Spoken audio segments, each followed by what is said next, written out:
Welcome back to Red Glasses Talks. The topic today is forgiveness. We've been going through a series of questions. In fact, we've put together 12 key questions to unlock the power of God's forgiveness in your life and in mine. So here are the questions we've gone over so far. Number one, why do we need forgiveness? Number two, well, what if I didn't know I was guilty and need forgiveness? Or what if I don't feel guilty? So we dealt with that one. What are the effects of sin and guilt in a person's life? And then finally, how can we experience God's forgiveness? And we talked about that last time. If you need to go back and catch up and look at and review some of the red glasses dealing with forgiveness, why don't you go on back and so you can catch up and see where we are now. Today we're going to look at question number 6. What are the effects of God's forgiveness in a person's life? Well, the first thing I want you to be aware of, when He comes in your life, when Jesus invades your life, His forgiveness is a sure thing, a done deal. In the book of Hebrews, in the New Testament, chapter number 10, verse number 14, it says, "Because by one sacrifice He has made perfect forever those who are being made holy." And he's referring to what Jesus did on the cross. When He died on that cross, the sin situation was taken care of once and for all. Once and for all. So I love the story about the mining town. And in this mining town, there was a dear doctor. And these people, a lot of the people that were miners, were not wealthy, and they couldn't pay their bills when they would go to the doctor. So the doctor, for many of them, would simply sign on the bill, cancel. Well, eventually, a number of years later, the doctor died. Well, his wife started looking at the records, and she saw all those canceled bills. And she said, well, that's not right. They owe us. We're going to take them to court. We're going to get that money.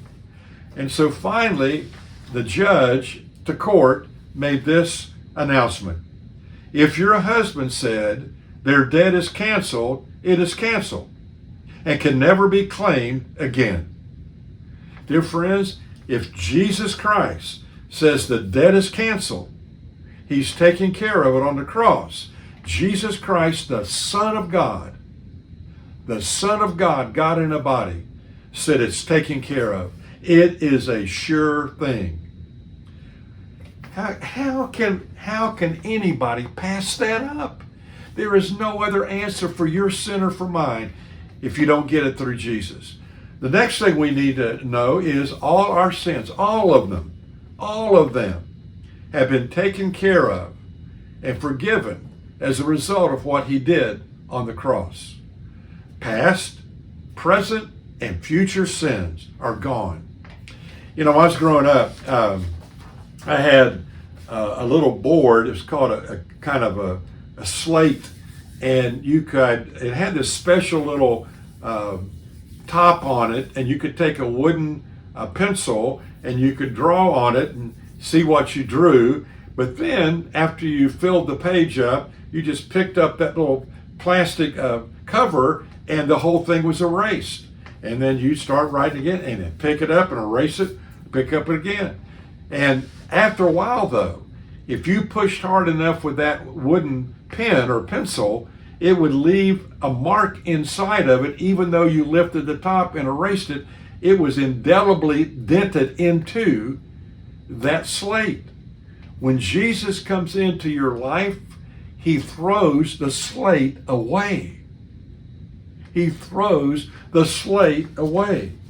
So, in Psalm 103, I'm giving you some good stuff here. Psalm 103, verses 10, 11, and 12. He does not treat us, the Lord does not treat us as our sins deserve, or repay us according to our iniquities. For as high as the heavens are above the earth, so great is His love for those who fear Him or respect Him. As far as the east is from the west, so far has He removed our sins from us. And by the way, it goes on to say, and to remember them no more.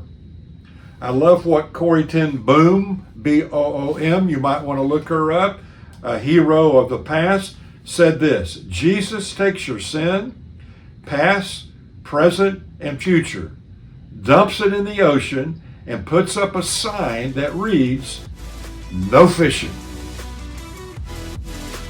You think about that.